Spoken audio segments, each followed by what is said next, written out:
नाजरीन अस्सलाम वालेकुम। IAD टुडे के खबरनामे में आपका खैर मकदम करते हैं। आइए बढ़ते हैं तफसीलात की तरफ।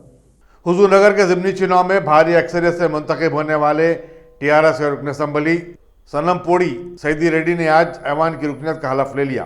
स्पीकर पोचाराम श्रीनिवास रेड्डी ने उन्हें अपने चैम्बर में हलफ दिलाया। सईदी रेड्डी ने कांग्रेस के उम्मीदवार उत्तम पद्मावती रेड्डी को 43,358 वोटों की भारी अक्सरियत से हरा दिया था। हलफ बर्दारी के मौके पर वज़ीर दाखिला महमूद अली, वज़ीर उमूर मुक़न्नना प्रशांत रेड्डी, वज़ीर जंगलात इंदिरा करण रेड्डी, वज़ीर बरखी जगदीश्वर रेड्डी, वज़ीर लेबर CH मल्ला रेड्डी, वज़ीर एक्साइज V श्रीनिवास गौड़, सदनशीन कानून साज council G Sukhender Reddy, commissioner police Anjani Kumar और दूसरे मौजूद थे। శాసనసభ్యుడినైన శానంపూడి సైదిరెడ్డి అనే నేను సభ నియమాలకు కట్టుబడి ఉంటానని, వాటిని అనుసరిస్తానని, సభ మర్యాదలను పాటిస్తానని, సంప్రదాయాలను గౌరవిస్తానని దైవసాక్షిగా ప్రమాణం చేస్తున్నాను.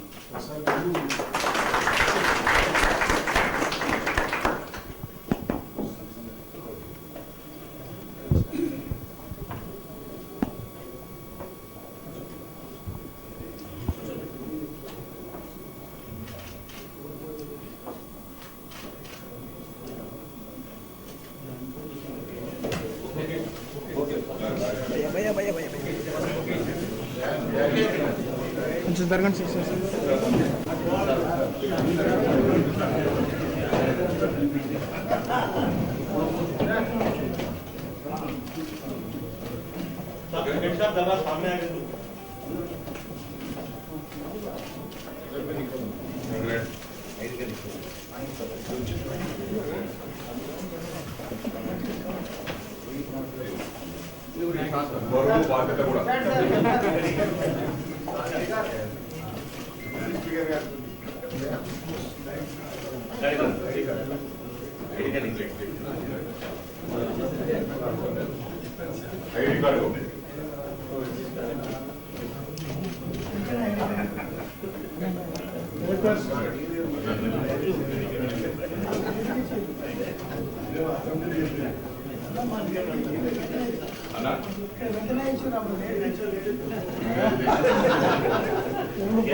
సార్ కొంచెం ఇటు చూడండి అన్నా అన్నా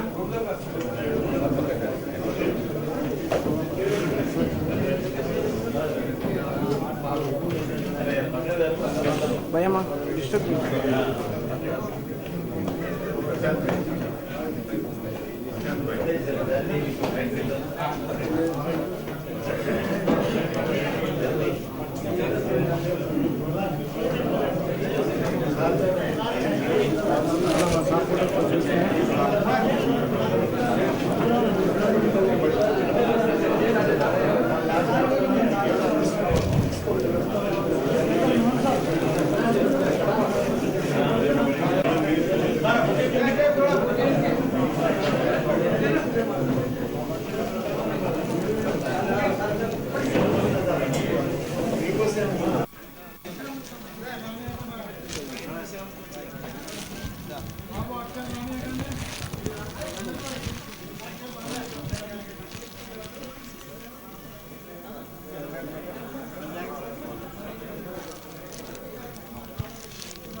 में यूपीए 2 के दौरान 1 लीटर तेल। बच्चों के हुकूक की तंजीम से ताल्लुक रखने वालों ने उप्पल चौराहे पर एक 12 साल लड़के को जो बंदर के जरिए भीख मांग रहा था पकड़ लिया और फिर पुलिस के हवाले कर दिया। पुलिस ने मौके में जंगलात के अहदेदारों को तलब करते हुए उन्हें बंदर हवाले कर दिया। लड़के के खिलाफ एक मुकदमा कानून तहफ़्फ़ुज़ जंगली जानवरान के तहत दर्ज किया गया है।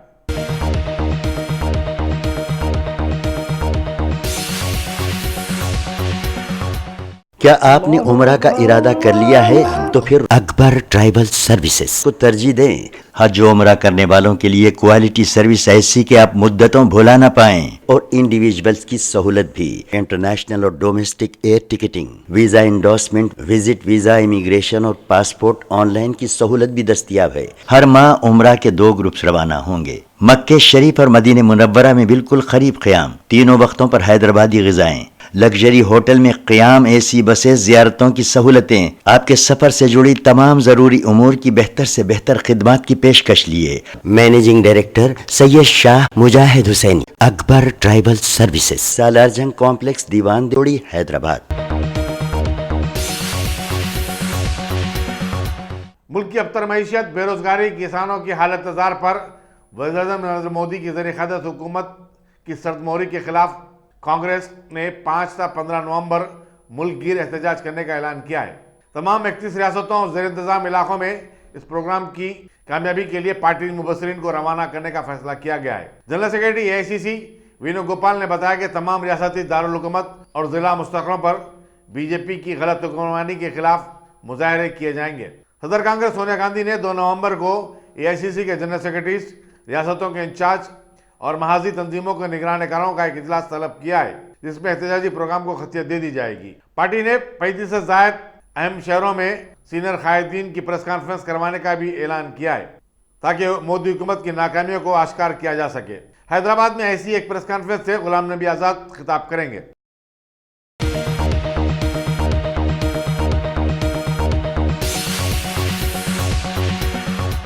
जुलाई 2014 से अब तक 7,000 खवातीन के बशमूल 22,000 हिंदुस्तानियों ने अमेरिका में पनाह तलब की है।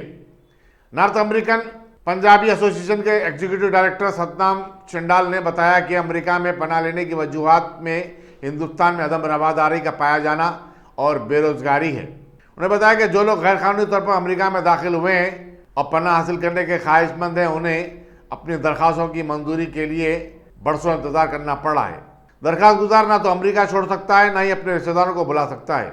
वाज़ेह रहे कि अमेरिका ने इस माह के अवाइल में 300 से ज़्यादा हिंदुस्तानियों को जो मेक्सिको से अमेरिका में दाखिल होने की कोशिश कर रहे थे पकड़कर डिपोर्ट कर दिया है। इनमें एक खातून भी शामिल थी। 2017 में ट्रंप एडमिनिस्ट्रेशन के कामकाज संभालने के बाद इमिग्रेशन जजेस के पास 5,42,4 411 केसेस हल तलब थे और हर साल ऐसे केसेस में इजाफा होता जा रहा है।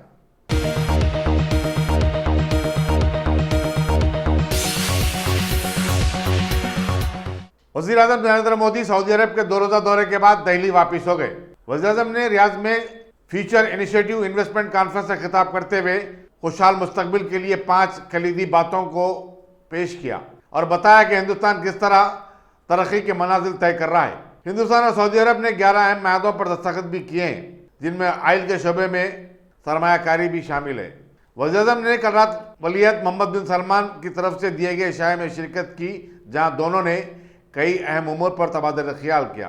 वज़ीर-ए-आज़म के इस दौरे में मशहूर सनअतकार मुकेश अंबानी भी थे। ट्रांसफॉर्मेटिव टेक्नोलॉजी जैसे आर्टिफिशियल इंटेलिजेंस, जेनेटिक्स और नैनो टेक्नोलॉजी रिसर्च से आगे बढ़कर आज रोजमर्रा के जीवन का भाग बनती जा रही है।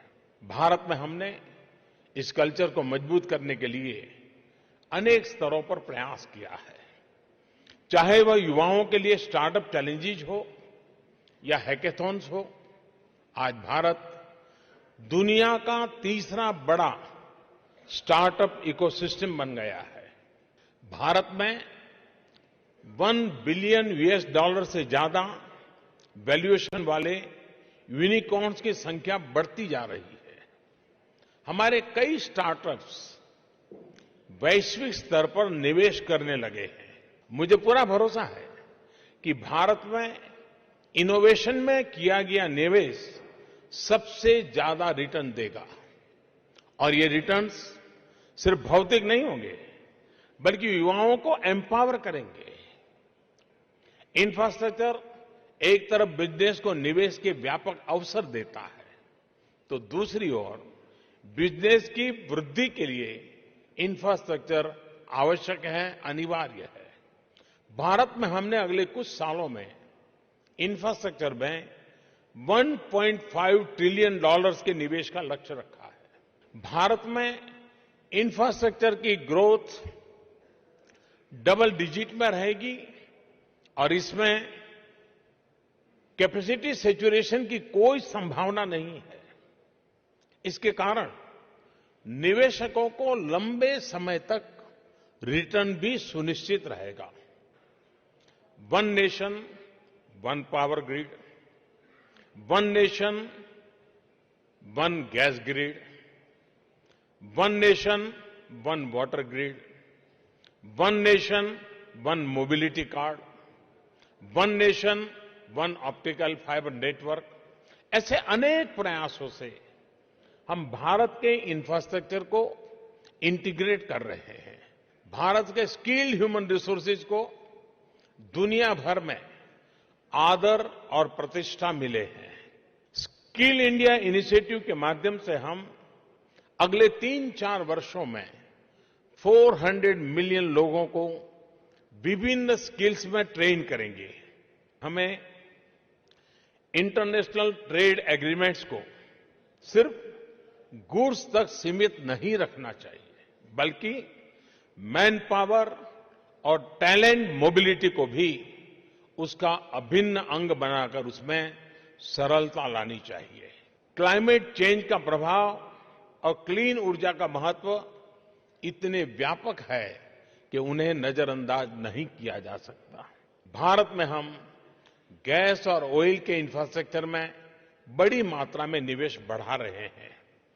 वर्ष 2024 तक हमारा रिफाइनिंग, पाइपलाइंस और गैस टर्मिनल्स में $100 बिलियन तक के निवेश का लक्ष्य है। मेरी एम्फेसिस हमेशा मिनिमम गवर्नमेंट, मैक्सिमम गवर्नेंस पर रही है। मैं समझता हूं कि कॉम्पिटिटिव, इनोवेटिव और डायनेमिक बिजनेस सेक्टर के लिए एक प्रोएक्टिव, ट्रांसपेरेंट गवर्नमेंट अच्छे फैसिलिटेटर का रोल अदा कर सकती है। स्पष्ट नियम और फेयर सिस्टम प्राइवेट सेक्टर की ग्रोथ के लिए आवश्यक है।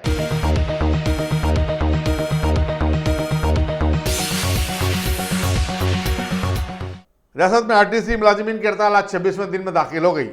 इसी दौरान आरटीसी के हड़ताली मुलाजिमीन ने अपनी ताकत का जबरदस्त मुजाहरा करते हुए सरूनगर के स्टेडियम में एक बड़ा जलसा मुनक्किद किया, जिसमें हर जिले के मुलाजिमीन शरीक थे। मुलाजिमीन ने अपनी हड़ताल जारी रखने और आखिरी दम तक टीआरएस हुकूमत के खिलाफ एहतजाज बुलंद करते रहने का अहद भी लिया।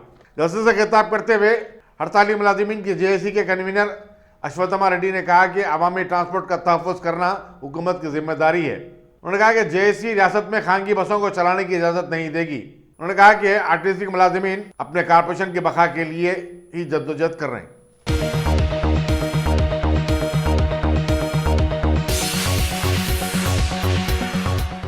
शहर में तेज रफ्तार गाड़ी चलाने के नतीजे में होने वाले हादसात को रोकने पुलिस अब ड्राइवरों पर स्पीड गन के जरिए नजर रख रही है। अहम मकामात पर पुलिस के अहदेदार इस गन की मदद से तेज और खतरनाक अंदाज में गाड़ी चलाने वालों का पता चलाएगी। इस साल जनवरी से सितंबर तक 34,000 अफराद को जुर्माने किए गए। Additional commissioner police traffic Anil Kumar के मुताबिक शहर में ऐसे मकामात जैसे टैंक बंड, केबीआर पार्क और PV Narasimha Rao express way पर इन गनों का इस्तेमाल किया जा रहा है, क्योंकि यहाँ हादसात की शरह में इजाफा हुआ है। स्पीडिंग करने वालों को 1,000 रुपये जुर्माना किया जा रहा है। हालांकि मरकज ने ऐसे जुर्मानों को बढ़ाकर 5,000 रुपये कर दिया है। एडिशनल कमिश्नर ट्रैफिक के मुताबिक पूरे शहर में अब तक 196 हादसात में 209 अफराद हलाक हुए हैं।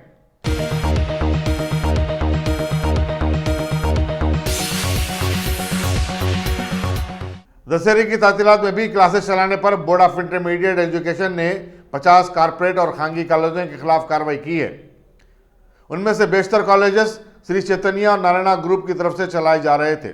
उन्हें 1 लाख तक 7 लाख रुपए का जुर्माना किया गया। Commissioner board of intermediate education Umar Jalil ने बताया कि बास कॉलेजों ने आरटीसी की हड़ताल के सबब कॉलेजों को दशहरे की तातीलात में दी गई तोसी के बावजूद कॉलेजेस खुले रखे थे और क्लासेस चलाए जा रहे थे। कॉलेजेस के इंतजामिया को 2 नवंबर से पहले जुर्माने की रकम अदा करने की हिदायत दी गई है। बसूरत दीगर उनके मुसल्लमा हैसियत को मनसूख कर दिया जाएगा।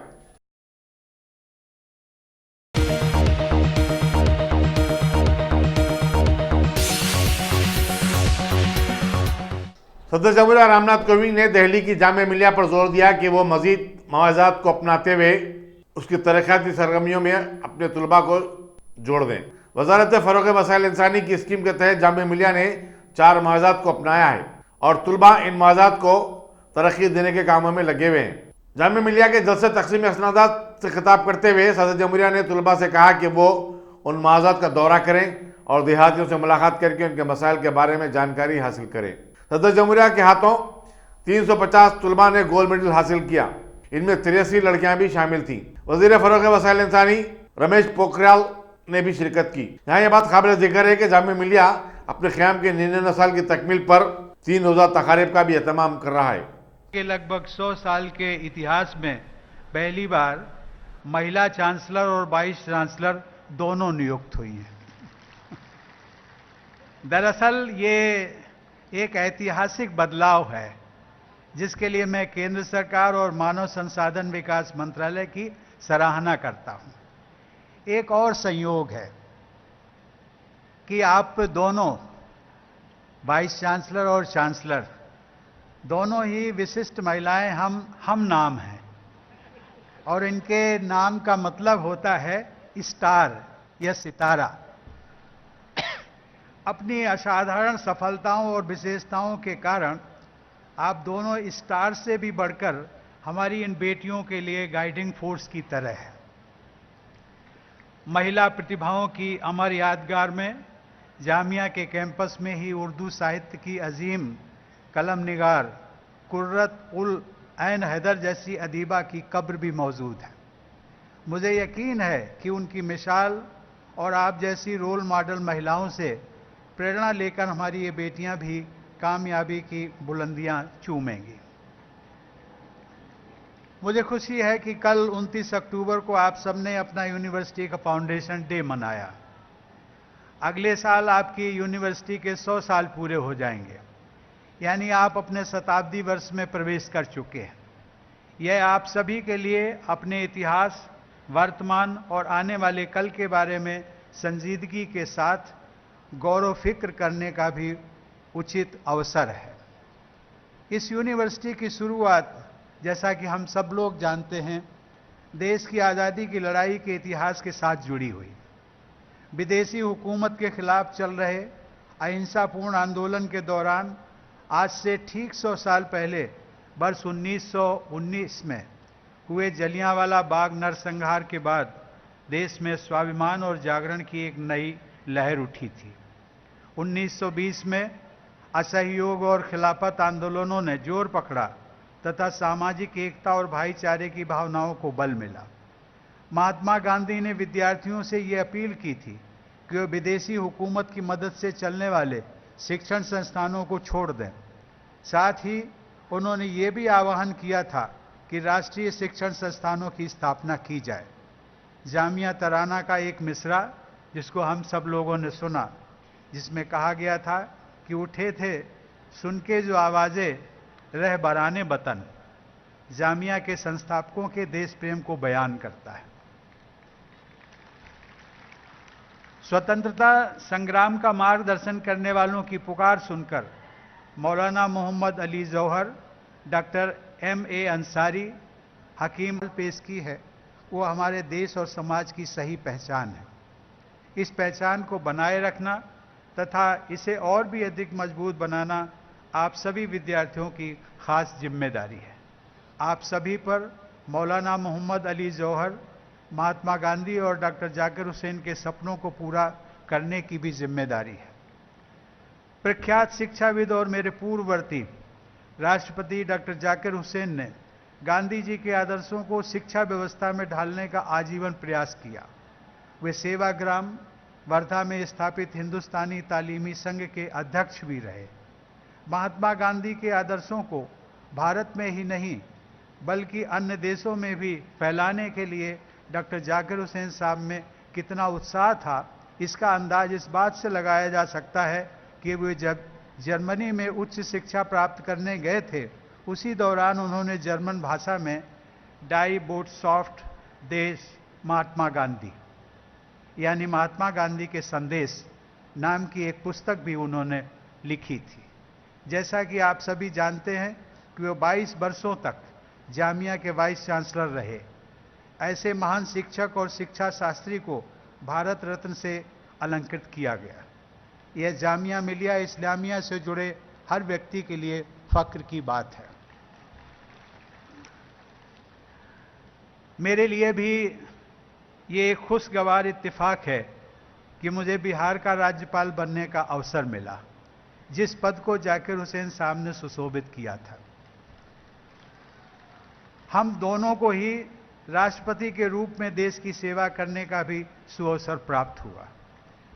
इस तरह वे राष्ट्रपति भवन के साथ साथ बिहार राज्य भवन में भी मेरे पूर्ववर्ती रहे। आज जाकिर हुसैन साहब जैसी अजीम शख्सियत के इदारे के इस जलसे में शिरकत करना मेरे लिए बेहद खुशी की बात है। प्यारे विद्यार्थियों, आज हमारा देश एक नई ऊर्जा के साथ दुनिया में अपनी एक खास पहचान बना रहा है। इस प्रयास में देश की 65% युवा आबादी का महत्वपूर्ण योगदान है। युवाओं के इस योगदान को और अधिक प्रभावी बनाने के लिए जामिया जैसी संस्थानों को अहम किरदार निभाना है। आप जैसे युवाओं के ज्ञान और विवेक यानी इल्मो इदराक के बल पर हमारे देश को विश्व में और भी ऊंचा मुकाम हासिल करना है। शिक्षा का असली मकसद होता है इंसान को बेहतर इंसान बनाना। एक बेहतर इंसान जो भी करेगा वो अच्छा करेगा, वो चाहे टीचर हो, डॉक्टर हो, इंजीनियर हो, वकील हो, अधिकारी हो या समाज सेवक हो। मैं समझता हूँ कि बेहतर इंसान बनाने की बात ही जामिया तराना के इन अल्फाज में कही गई है, जिसमें कहा गया है कि यहाँ पे सब में हिदायत है सिर्फ अपना ज़मीर, यहाँ पे सब में हिदायत है सिर्फ अपना ज़मीर यानी अंतरात्मा, अपना कॉन्शस ही सही राह दिखाने वाली रोशनी है, यही गाइडिंग फोर्स है। ज़मीर की आवाज़ में हमेशा सच्चाई होती है, ईमानदारी होती है, भाईचारा होता है, हर इंसान की बेहतरी का जज्बा होता है। इसीलिए जेहन के साथ साथ ज़मीर की रोशनी को बनाए रखना अच्छी तालीम की कसौटी होती है। मुझे यकीन है कि हमारा देश जेहन की ताकत से दुनिया की नॉलेज सोसाइटी में आगे की कतार में खड़ा रहेगा। साथ ही ज़मीर की रोशनी में हमारा समाज इंक्लूसिव सोसाइटी और कंपैशनेट सोसाइटी के रूप में भी आगे बढ़ता रहेगा। प्यारे विद्यार्थियों, आज के दौर के मुताबिक तालीम मुहैया कराने के लिए केंद्र सरकार द्वारा एजुकेशन इकोसिस्टम में बदलाव किए जा रहे हैं। इन प्रयासों के लिए मानव संसाधन विकास मंत्री और उनकी टीम के सभी सदस्य बधाई के हकदार हैं। उनके मंत्रालय द्वारा प्रस्तावित राष्ट्रीय शिक्षा नीति का एक महत्वपूर्ण उद्देश्य है भारत को नॉलेज सुपर पावर के रूप में स्थापित करना। भारत के विद्यार्थियों की असीम प्रतिभा से पूरा विश्व परिचित है। इस प्रतिभा का समुचित उपयोग करने के लिए देश के सभी शिक्षण संस्थानों को अपना योगदान देना है। जामिया जैसे प्रतिष्ठित संस्थानों से विशेष योगदान की उम्मीद की जाती है। मुझे ये जानकर खुशी हुई कि जामिया द्वारा France, Germany, United kingdom, Canada, Australia, Finland, Mexico और जापान में स्थित विश्व के सम्मानित संस्थानों के साथ विभिन्न क्षेत्रों में सहयोग किया जा रहा है। ये बहुत खुशी की बात है कि इस विश्वविद्यालय में centre for nano science and nano technology में आधुनिकतम विषयों पर अध्ययन किया जा रहा है। यहाँ की faculty of engineering and technology ने अच्छी साख बनाई है। मास कम्युनिकेशन रिसर्च सेंटर के विद्यार्थियों ने पत्रकारिता और फिल्म जगत में शानदार सफलता हासिल की है। खेलकूद के क्षेत्र में भी जामिया के विद्यार्थियों ने अपनी कामयाबी का परचम लहराया है। आने वाले वक्त के मुताबिक आगे बढ़ने की सोच ही इन सफलताओं की बुनियाद है। यही सोच आप सभी विद्यार्थियों को अपनी ज़िंदगी के हर पहलू में अपनानी है, चाहे वो आपके निजी मुद्दे हों या फिर समाज, देश और दुनिया के हों। मुझे ये जानकर खुशी हुई कि जामिया द्वारा पड़ोस की बस्तियों में कम्युनिटी डेवलपमेंट प्रोग्राम चलाए जा रहे हैं। दिव्यांग बच्चों के लिए विशेष कार्यक्रम भी चलाए जा रहे हैं। किसी मजबूरी या परेशानी के कारण पढ़ाई को बीच में रोकने के लिए मजबूर बेटियों को शिक्षा प्रदान की व्यवस्था की जा रही है। मैं उन सभी महिलाओं की और पूरी टीम को बधाई देता हूं जो यहाँ दस्तरख्वान के नाम से कैंटीन चला रही हैं। समाज के हर तबके को विकास से जोड़ने के लिए कॉरपोरेट सोशल रिस्पांसिबिलिटी यानी CSR की तरह यूनिवर्सिटी सोशल रिस्पांसिबिलिटी यानी USR पर भी जोर देने की ज़रूरत है। मैंने जून 2018 में आयोजित राज्यपालों के वार्षिक सम्मेलन में अनुरोध किया था कि विश्वविद्यालयों को USR के लिए सक्रिय होना चाहिए। उस सम्मेलन में आपकी चांसलर डॉक्टर नजमा हेपतुल्ला मणिपुर की राज्यपाल की हैसियत से शरीक हुई थी। मुझे बताया गया है कि केंद्र सरकार के उन्नत भारत अभियान के तहत जामिया द्वारा 5 गांवों को गोद लिया गया है। क्या जामिया द्वारा कुछ और गांवों को भी गोद लिया जा सकता है? इस पर भी विचार करना मुनासिब होगा। मैं चाहूंगा कि इस अभियान के लक्ष्यों के लिए काम करने के साथ साथ यहाँ के विद्यार्थी उन गांवों में 2 माह के अंतराल पर अवश्य जाएं। यदि संभव हो तो रात में वहाँ रुकें। गांव वालों के साथ मिल बैठकर उनके मसलों को समझने की कोशिश करें। वे गांव की साफ सफाई, साक्षरता, सभी बच्चों के टीकाकरण तथा न्यूट्रिशन जैसी योजनाओं के बारे में गांव के लोगों के साथ में इंटरेक्शन करें।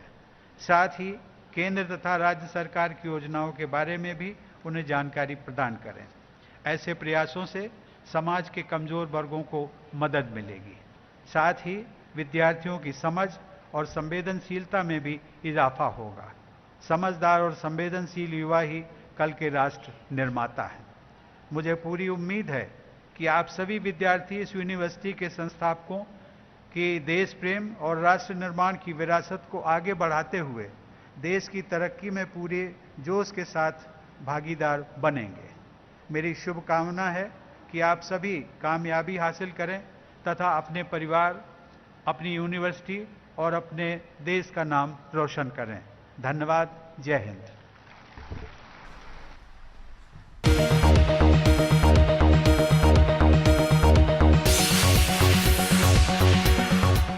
अगर आपने हमारे चैनल को सब्सक्राइब नहीं किया है तो आपको यहाँ सब्सक्राइब बटन दिख रहा है, उसे क्लिक करिए और सब्सक्राइब कीजिए और साथ ही साथ बेल आइकॉन को भी क्लिक करिएगा जिससे कि आपको ताज़ा अपडेट मिलते रहें।